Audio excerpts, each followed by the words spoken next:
Hello and welcome to the new fall show of ACES. Things are happening. We have a season ahead of us in theater, and to quote Hamlet, the play's the thing, and it is.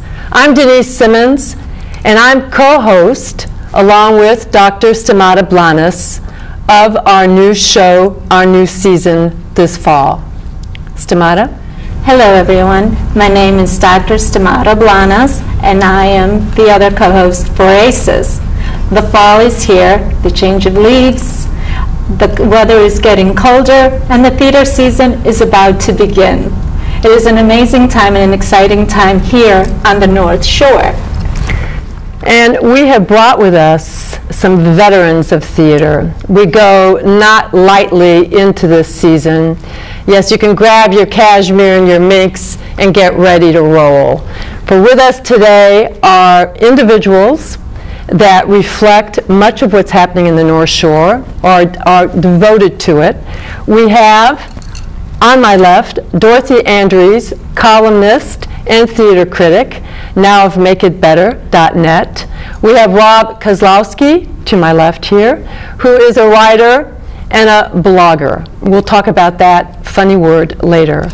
We also, next to Stamata, have Susan B. Noyes, founder of MakeItBetter.net, and publisher Larry Green of Make It Better. Stamata.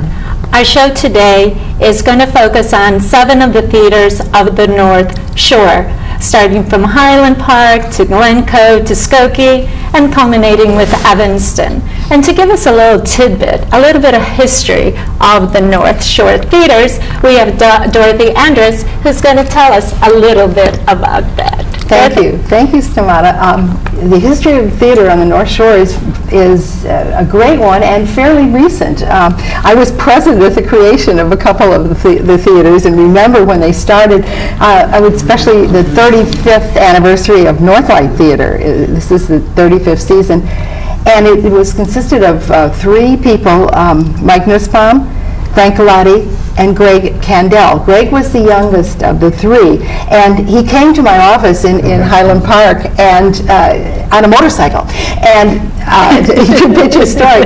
And usually, I was the arts and entertainment editor, and people didn't usually arrive on a motorcycle with their helmet underneath their arm, and they said, "Dorothy, there's somebody here on a motorcycle." But they had this great plan and this great idea, and they were initially at Kingsley School, at a grade school, and then they moved to the Cornet Theater, which was really kind of a disaster in terms of locale.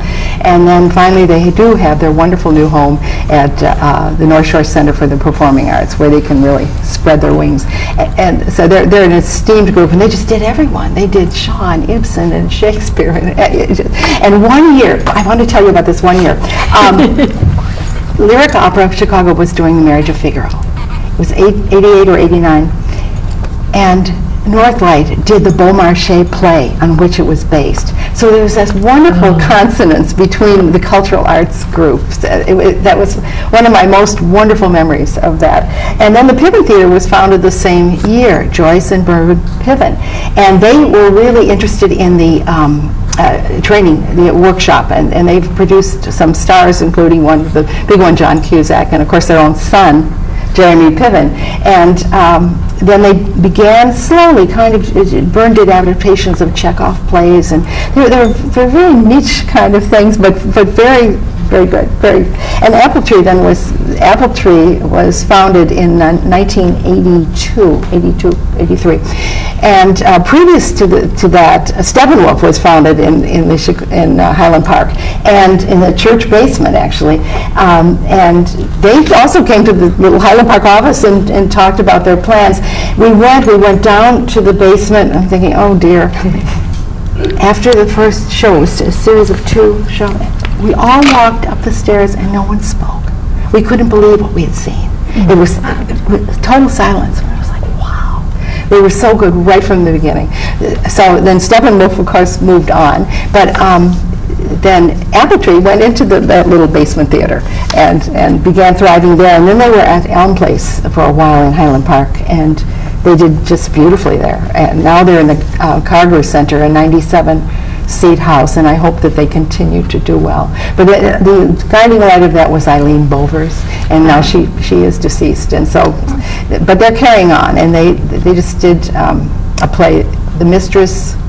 Mistress Cycle. Thank you, Mr. Cycle. Yes, and that was very well acclaimed. So, and then writers, yes. I understand that the Apple Tree also is the one theater in Chicago to have won a Jeff Award for Outstanding Play and Outstanding Musical the same year. Yes, that's one of their claims to fame. They just had a wall full of Jeffs when you go there in Elm Place. They had them all up, and that's a good point.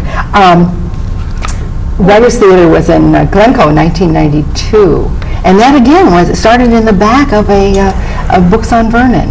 And Books on Vernon had intended to have play readings or some kind of thing there, and Michael Halberstam just took it and ran with it, and people started going to that little theater. And then in 2003, they got their wonderful 108-seat theater at the Tudor Court, the Women's Library Club of Glencoe. So, and then of course the Marriott was 1975, and Marriott is the largest subscription base of any musical theater in the United States, Wow. which is Wow. just kind of That is